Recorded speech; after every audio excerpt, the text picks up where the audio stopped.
नमस्कार बच्चों, स्वागत है आप लोग के गीता मैम की पाठशाला में। तो आज मैं आप लोग को सामने लेकर आई हूँ क्लास 10 क्षितिज बुक से काव्य खंड सूरदास के पद। तो मैं अभी आप लोगों को सूरदास के पद की पहला जो काव्य पंक्तियाँ है जो 4 भागों में बांटा गया है, 1, 2, 3, 4। तो जो पहला भाग है उसकी व्याख्या मैं आप लोगों को सामने प्रस्तुत करूँगी। उम्मीद करती हूँ आप लोगों को वीडियो ज़रूर अच्छा लगेगा। वीडियो मेरी अच्छा लगे तो आप लोग लाइक कीजिएगा, सब्सक्राइब कीजिएगा, कमेंट कीजिएगा। तो जो पहला पंक्तियाँ हैं सूरदास का, उसमें इस प्रकार है। उधव तुम हो अति बड़ भागी, अपरस रहत स्नेह तगाते, नाही न मन अनुरागी। पुरई न पात रहत जल भीतर, तारस देह न दागी। जो जल माह तेल की गागरी, बूंद न ताको लागी। प्रीत नदी में पाऊ न बोरियो, दृष्टि न रूप परागी। सूर्यदास अबला हम भोरी, गुर चाटी जो पागी। प्रस्तुत पंक्तियाँ में गोपिया कहती है कि हे उद्धव, आप तो बहुत भाग्यवान हो, आप तो बहुत ही खुश नसीब हो कि आप सारे दिन कृष्ण की साथ ही रहते हो और कृष्ण के प्रेम से अछूते हो। अभी तक तुमने कृष्ण को समझा ही नहीं, जाना ही नहीं, उनके प्रेम के बारे में कुछ पता ही नहीं। अपरस रहत स्नेह तगादे, ना ही न मन अनुरागी, मतलब उनके साथ रहते हुए भी आप उनके प्रेम से अछूते हो। पूरई न पात रहत जल भीतर, तारस देह न दागी।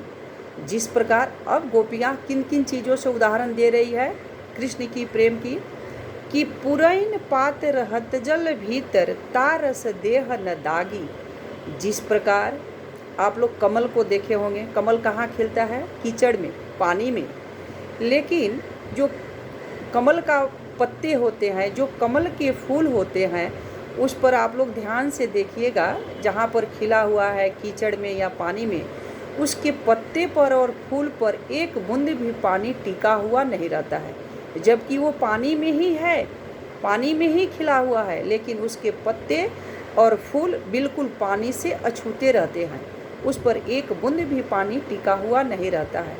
तो गोपिया इन कमल के पत्तों से उद्धव को उदाहरण दे रही है कि ठीक आप उसी प्रकार जल में जैसे कमल रहते हुए भी पानी से अछूते रहते हैं, ठीक उसी प्रकार आप कृष्ण के साथ रहते हुए भी आप कृष्ण के प्रेम से अछूते हो।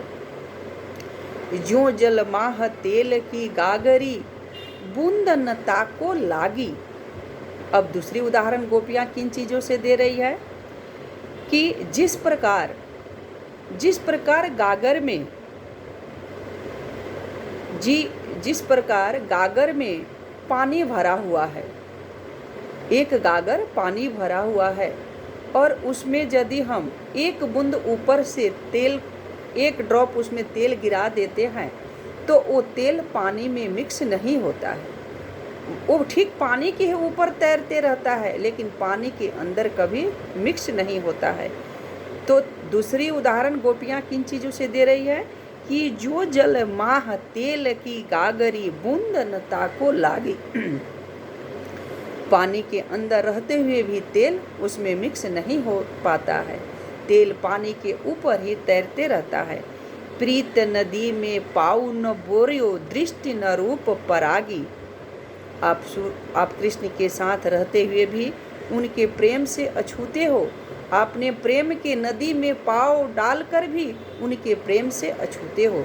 मतलब यहाँ प्रीत नदी मतलब कृष्ण भगवान के साथ रहते हुए भी आप दृष्टि न रूप परागी, उनको आपने समझा नहीं, आपने उनको प्रेम के महत्व को देखा नहीं, समझा नहीं। सूर्यदास अबला हम भोरी, गुर चाटी जो पागी।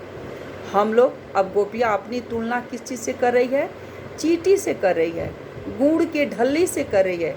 आप लोग गुड़ के गोल गोल ढल्ली होती है, उन चीज़ों को यहाँ पर दिखाया गया है कि हम लोग जितनी भी गोपियाँ हैं सब अबला है, अबला बोला गया है गोपियों की, कि हम लोग कृष्ण को देखे भी नहीं और उनके साथ रहे भी नहीं, फिर भी उनके प्रेम में हम लोग दीवाने हैं। उनके प्रेम को पाने के लिए दिन रात उसके इंतज़ार करते रहते हैं। हम भोरी जुटे चो पागी, जैसे गुड़ में चिट्टी हमेशा लिपटी रहती है। वो थोड़ा सा भी जब गुड़ के ढली में थिरकन होता है, थोड़े से भी उसमें सिहरन होता है, फिर भी जो चिट्टी होती है उसी में लिपटी ही रहती है, वो वहाँ से नहीं भागती है न निकलती है। तो तीसरा जो उदाहरण है इन चींटियों से और गुड़ के ढल्ली से दिया गया है। नेक्स्ट जो काव्य पंक्तियाँ है, मन की मन ही माझ रही, कहिए जाई कौन पे उधव, ना ही परत कही, अवधि आधार आस आवन की, तन मन बिथा सही, अब इन जोग संदेशनी, सुनी सुनी बिरहन बिरह दही, चाहत होती गुहारी जितही ते, उत्पे धार बही, सूर्य दास हब धीर धरई हो, क्यों मर जाद न लई। दूसरी पंक्तियाँ में गोपियाँ कहती है कि हम लोग की मन की बातें मन में ही रह गई। कृष्ण ने हमें झूठा आश्वासन देकर मथुरा चले गए और हम लोग यहाँ बैठे बैठे उनकी इंतजार कर रहे हैं। कहिए जाइए कौन उधव पे, ना ही परत कही, अवधि आधार आस आवन की, तन मन बिथा सही। उनकी आने की आस, अवधि मतलब समय होता है, मतलब जो उनकी आने का समय है उसी का हम लोग बेसब्री से इंतजार कर रहे हैं। वो समय कब आएगा जब कृष्ण भगवान हम लोगों से मिलने आएंगे। अब इन जोग संदेशन, सुनी सुनी बिरहन दही। जब गोपियाँ बेसब्री से कृष्ण भगवान का इंतजार कर रही होती है तो इस बार उद्धव कृष्ण भगवान से योग का संदेश लेकर गोपियों के पास पहुँचते हैं और गोपियों से कहते हैं कि कृष्ण भगवान आप लोगों को योग करने के लिए बोला है, आप लोग योग कीजिए। अभी कृष्ण भगवान नहीं आ सकते हैं, अभी उनको आने में लेट होगा। यदि आप लोग बेसब्री से इंतजार कर रहे हैं तो आप लोग योग कीजिए। अब इन जोग संदेश सुनि सुर बिरह दही। जब गोपियाँ सुनती हैं कि कृष्ण भगवान हम लोग को योग का संदेश भेजते हैं तो गोपियों का जो विरह वेदना होता है, जो दुख होती है, जो व्यथा होती है और बढ़ जाती है और तेज हो जाती है। चाहत हूती गुहारी जितही ते, उत्पे धार बही, सूर्य दास अब धीर धरई हूँ, क्यों मर जाद न लई हूँ। एक तो हम लोग कृष्ण को पाने में ऐसे ही बेचैन है और इस पर कृष्ण जी उद्धव जी जोग संदेश लेकर आए हैं जो हम लोग की व्यथा की, हम लोग को वेदना की, हम लोग को दर्द को और तेज कर रहा है। अब हम लोग कृष्ण भगवान का इंतज़ार करना बहुत मुश्किल हो गया है। सूरदास कहते हैं कि आप लोग धैर्य रखो, आप लोग मर्यादा को बनाए रखो, कृष्ण भगवान आएंगे ज़रूर, उनके आने में थोड़ा लेट होगा।